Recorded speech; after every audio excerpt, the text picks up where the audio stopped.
Et heureusement, dans cette salle studieuse, l'ambiance contraste très clairement avec le folklore de l'extérieur. Car le sujet que nous avons à aborder est un sujet grave. Il s'agit de l'avenir de 12 millions d'âmes.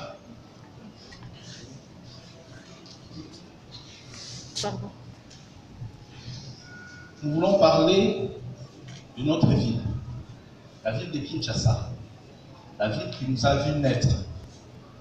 Je passe en 6e position, j'ai compati à la fatigue qui est perceptible dans la salle, donc je vous ai fait l'économie de mon CV, parce que je crois que ce n'est pas d'individu qu'il s'agit ici, mais d'un destin, et ce destin nous l'écrirons ensemble.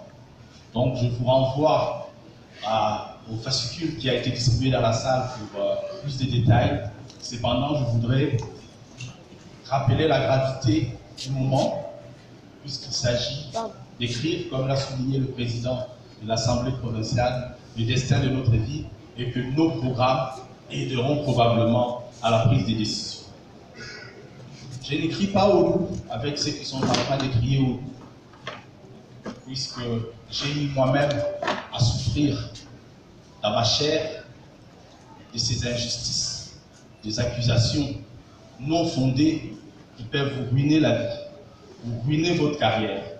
Parce que facilement, on jette en pâture des individus, des pères de famille, sans jamais se rendre compte des conséquences réelles de nos propos, parfois prononcés à la légère, à l'occasion d'un combat, qui n'est qu'un combat politique.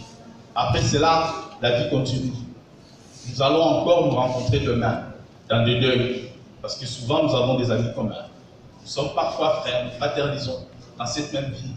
Alors, ce n'est pas la peine, ce n'est pas utile d'aller dans une forme d'animosité totalement improductive. Il s'agit ici, non pas d'individus, mais de projets. Et évidemment, que le meilleur l'emporte. Et de nous neuf sera probablement issu un meilleur. Parce que je crois qu'on ne nourrit pas l'ambition de diriger la ville de Kinshasa si on n'a pas quelque chose dans les tripes. Et j'ai vu, j'ai entendu de très belles choses. La différence est peut-être dans la manière de faire. Chacun son style. On a tous appris le management. Et je crois qu'il n'y a pas un management particulier. Chacun son style, chacun sa façon de faire. Je voudrais, moi, insister sur un pilier. Un seul. La gouvernance. C'est le pilier central, c'est le socle. Tout ce que nous sommes en train de dire, les très belles choses, ne peuvent se réaliser que si nous mettons en place une gouvernance réellement éthique. C'est la manière de faire qui détermine le résultat. Les beaux programmes, il y en a même en ligne, sur Internet. Ils prêtent à penser, ils prêtent à consommer. Conçus, des programmes tout-terrain, conçus pour satisfaire tout le besoin. Ce n'est pas de ça qu'il s'agit. Il s'agit d'une volonté, d'une équipe.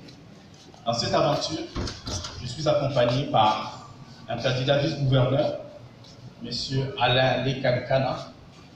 Il acceptera aussi que je fasse l'économie de dire son CV parce que tout le monde va son livre. Encore une fois, ce qui est important, c'est le projet. J'ai appelé mon projet Kinshasa 2 20.0.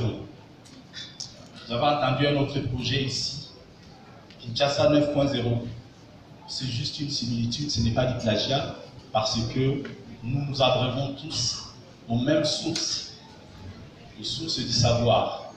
Et nous avons voulu, peut-être à notre manière, faire un clin d'œil à la modernité. Vous avez certainement vu, peut-être, un film qui s'appelle Total Recall, où on a réinitialisé un individu qui est redevenu un individu nouveau. Et cet individu reprogrammé est reparti dans une nouvelle perspective de vie. Pourquoi je parle de Kinshasa 2? Parce qu'on est